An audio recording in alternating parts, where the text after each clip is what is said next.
Welcome back, everybody, to Moneyball. Now, we are not doing very well. As you can see, Matthew Platt's already in to make his first appearance. Just to, show you some of the games. We've just been dreadful. We've been unable to create consistent chances. We're now bad defensively. So I'm going to go back to the 3-5-2 that I prefer, which is a deep line playmaker defense being a proper pivot position.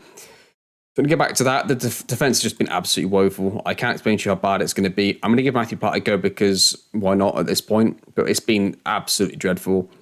Callum Styles, I'm going to throw back into the team as well. Because we're just trying to get back to what was working. So everybody's stats. Now, if you look at the stats of some of the players, if I was to show you, for example, just striker, shot on target ratio, Devontae Cole's got the best. He hasn't scored a single goal, but he's got the best.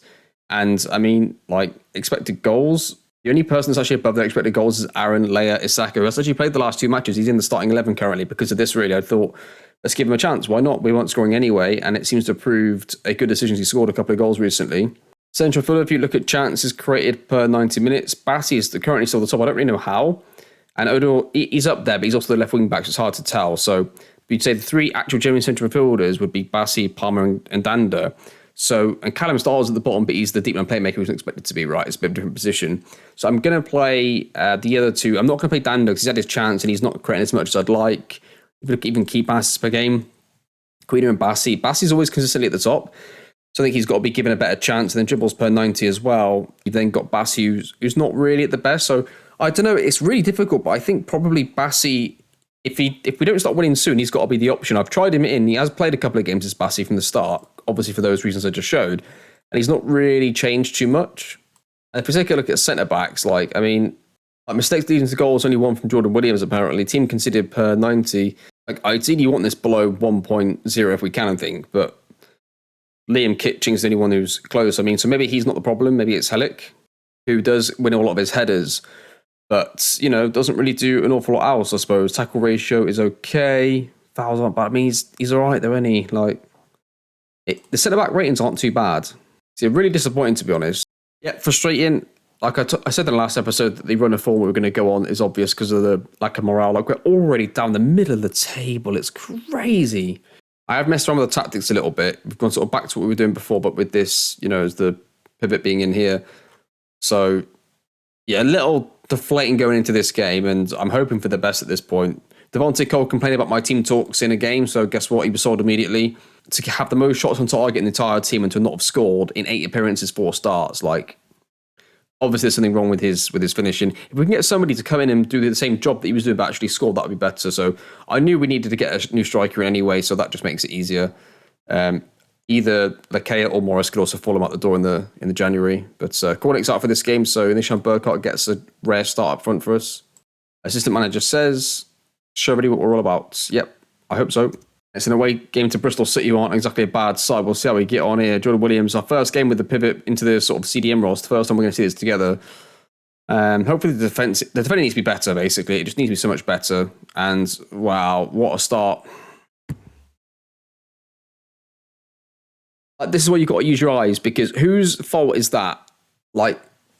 What the fuck is this? And I wonder if that'll go down as a mistake for any of those two, because that was definitely a mistake. Left centre-back was Ice Platt. It's our new player as well. If we've got 3 centre-backs and we can't deal with the long ball in the air, we are in trouble. Absolutely in trouble. It's partly the middle centre-back. I don't know why. The defensive line's high, but if we don't have it higher, we do end up... It seems like it's even worse. But he's been given a bad match rate. I'm going to take him off now. I've had enough. I've seen enough. Here for Britain to Palmer. Oh, we're giving it away. Any pressure on the keeper? No. Centre-back's going to get to Helic to Styles to Remy Vita. Penalty referee! And with the form that we're in, guess what? We're going to miss it, ladies and gentlemen. Here it goes. I don't know who it's going to be. Helic, who's a centre-back, but he scored. Well, colour me shocked. Very good performance in the first half. Keep it up.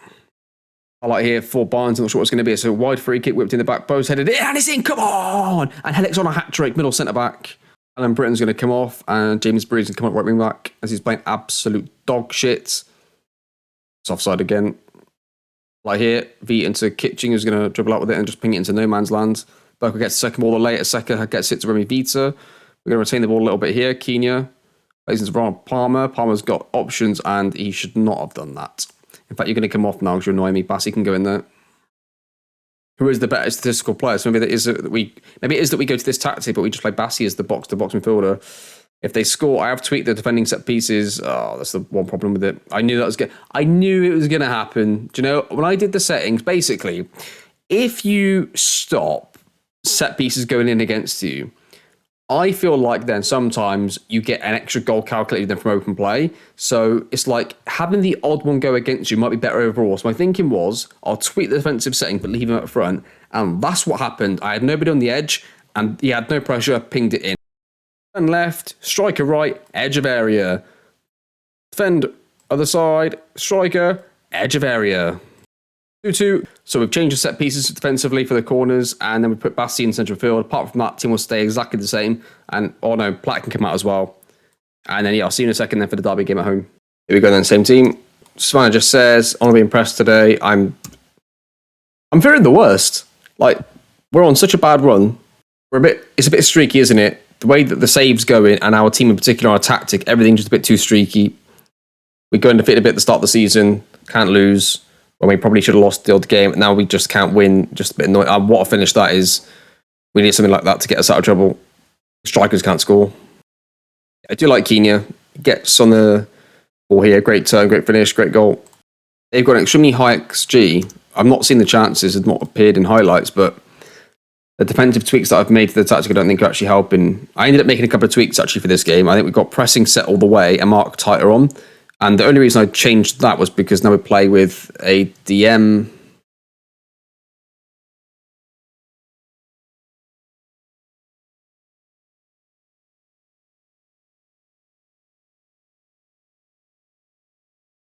Just looking here, so we give the ball away. It's there. Right, so it's like transitional. Have we got counter press on? I think we're supposed to have done. The defensive line's quite hard. We're getting beaten by.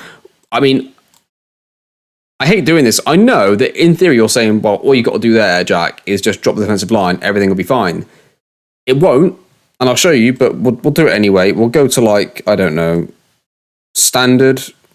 Just do standard. Ain't going to work. So what happened now is they'll just get more time in front of us, and they'll force the ball like between the fullback and the centre back and the wing back, and they'll just get in a different way. Yeah, I'm going the other way. I'm just going to press everybody as much as we can. Burkhart's going to have to... I needs to come off. He's rubbish. I'm sorry, Burkhart, but you are absolute rubbish, aren't you? You are. You're rubbish. Britton can come off. Bree can go on. Bassi off. And then we'll bring on Danda, I guess. Do you want Jan? Go be a box-to-boxer. We're in here. James Bree into nobody. They win the ball. Just get pressure on them early, lads. They build up possession. They're going to make an unbelievable pass and get through us anyway. Cole, and it's in. Finally, Devante Cole gets his first goal for the club, and Barnsley make it 2-1. James Bree, good cross. He got his first contribution, I think, to the team as well, which is good. Glad we managed to get that goal. We should be okay to see this. Oh, I'm not even going to say it. That is a highlight instantly. Oh, dear. I don't believe it. Surely not. No, surely not. It's not going to happen. It's the left side. Do you know what? It's not. It's not just the left side. It's also the middle. Like, there's no pressure on the ball there. Ball there. Just in behind. Helik did do his job and get back, but like how fast is Dobbin? I don't know. We can't see the attributes. But like, we can't afford to get caught like that. I get pressure on the ball and keep our line slightly deeper. I didn't see what happened there. Okay, ball playing, defender, defend. There. Still defender, defend. Time wasting up, and hopefully that should do it. They play a risky ball across the pitch there. We're going to get back to them. What there, lads? Come on. They're going to play through us on the left-hand side. The ball goes into the box. Drop the defensive line, and that is what you get. We can't stop anything. Corner for Barnsley Football Club. Styles going a bit in. I don't know why time wasting. Turn that off because we need to go. Yes! We finally get one. 3-2 to Barnsley. Come on. Okay, right. This is going in again, but we're not going to drop the defensive line at all this time. No chance. We'll keep... Oh, time wasting was up, but still. Oops. Oops. Right, that will do as it is. Absolute scrape of a victory against Derby County at home, who are rock bottom because of their point deduction, but still. I'm going to give this a try, which is basically a full lock press, but the defensive line is on standard. We'll try that for the time being. Yeah, they're not liking each other, these two. These two don't like each other, to be honest. They're terrible. He scored. I did put it up to like extremely high for tempo, so we could try that for a little while and see how that develops in possession to try and make us score a few more goals. So those are the little things we're going to try. Yeah, I think we'll come back for the Preston and West Brom games here. And the reason is that's like just enough time to have a look at some of the players that we want to buy before we get into the transfer window. It gives us like a few weeks there. Because what I might do is I might do that as an episode. Yeah, I think we'll probably do that. So we'll look at some players after the West Brom game, put in some bids and stuff. And then we'll come back at some point in January and see how we're getting on. Probably come back twice in January to like keep an update on how the transfers have gone so far. Maybe the Forest game and the Blackpool game. And maybe the next episode is these two. But it'll be really about us just going through the transfers each time and looking more in depth at the player stats and trying to get as much money as we can to spend. As we've got, what have we got now? We've still got 1.28 million, and we've got a bit of wages coming in because we've got 2 players leaving. We've got Devante Cole, who's on $3.5 a week, who finally scored, and Brad Collins on 4, so that's 7.5 just there that's going to be coming in. Keena's on 8, Bass on 2.6, Vita's on 3. But I mean, like, if we can get another central fielder that's decent, we could potentially let him go. He's on $8 a week. It depends. I'm not really looking forward to getting rid of him, to be honest. There's a few more other players I'd like to get rid of at permanence, but yeah, that's going to do it. That's going to do the episodes. I hope you're enjoying the series. I'm hoping that we recover enough so we don't get sacked. We're starting to play on my mind a little bit. So, but yeah, hopefully if we can just get a few wins and score some goals and just stop it being so bad defensively, which is a lot to ask in one go, but we can do just some bits of that here and there, we should be okay. But with that being said, thank you very much for watching, and I'll see you next time.